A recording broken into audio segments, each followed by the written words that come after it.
তো আমরা এখন বেরিয়ে পড়েছি ইন্ডিয়া আর নেপালের বর্ডার। ওইখানে যেয়ে আমরা নেপালের বর্ডারে প্রবেশ করব এবং ওখানে নেপালের পশুপতি মন্দিরে যাব। চলো গিয়ে দেখা হবে।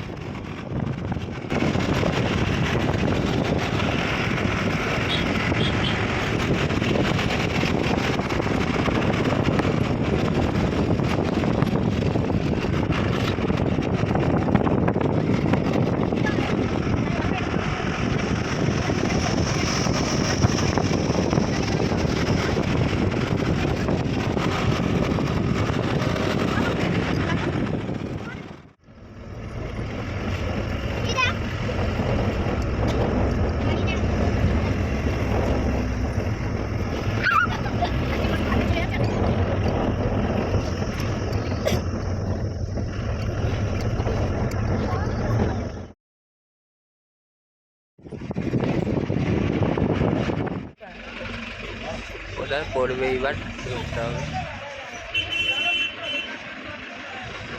ওই দিকটা নেপাল, এই দিকটা ইন্ডিয়া, ওই দিকটা যে ওদের পতাকা ঝুল। ইন্ডিয়া আর নেপালের বর্ডারে আছি।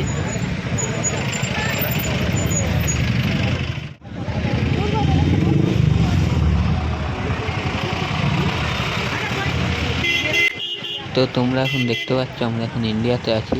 এই যে ইন্ডিয়ার পতাকা উঠছে, এই দিকটা হলো যে ইন্ডিয়া আর ওই দিকে হলো যে নেপাল। তো আমি ভিডিও করছিলাম, একটা পুলিশ বললো না ভিডিও করতে হবে না, তাড়াতাড়ি আইডি দেখিয়ে ওই দিকে চলে যাও, নেপালে ঢুকে যাও। ভিডিও করতে দিল না, ক্যামেরা বন্ধ করে দিল। চলো নেপালে এবার প্রবেশ করবো আইডি দেখিয়ে।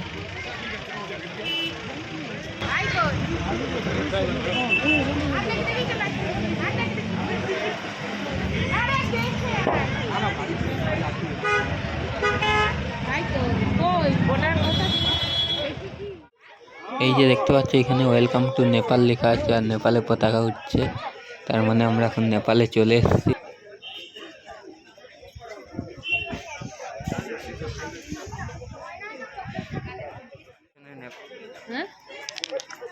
ভারত আর নেপালের বর্ডার পেরিয়ে নেপালে ঢুকলাম।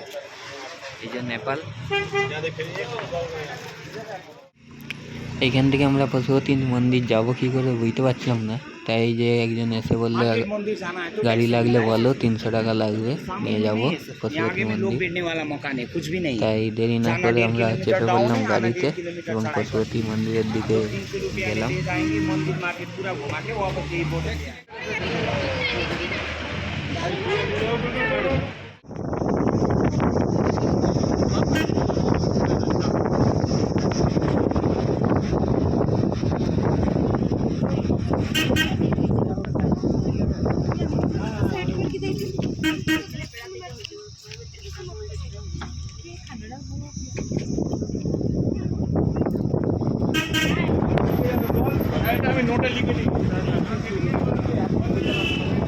একটু গাড়ি করে যাওয়ার পরেই বললো যে এই যে চলে এসছে তোমাদের পশুপতি মন্দির, নেমে পড়ো, তাড়াতাড়ি পশুপতি মন্দিরের দর্শন করে চলে আসো। মোমবাতি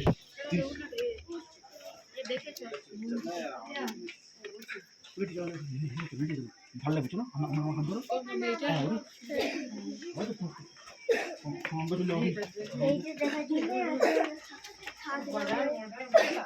নামটা কেন হলো তো? নামটা কেন হলো?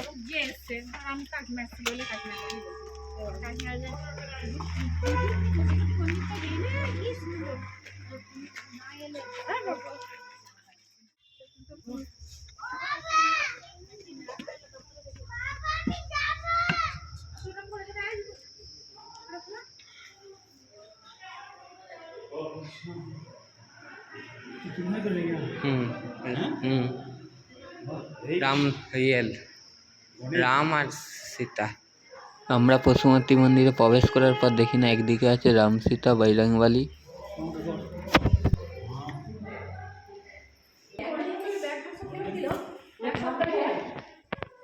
আর একদিকে গিয়ে দেখি না আছে আমাদের পশুপতি মহারাজ মহাদেব।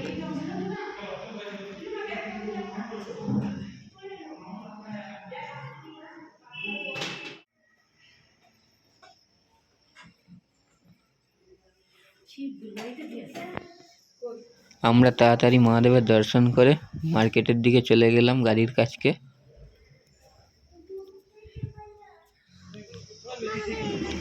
আমরা মার্কেট থেকে গাড়ি চেপে আবার বর্ডারের সামনে চলে গেলাম, যে আবার নেপাল থেকে বেরিয়ে আমাদের ইন্ডিয়ায় প্রবেশ করলাম। আবার দেখা যাচ্ছে নেক্সট ভিডিওয়। চলো টাটা।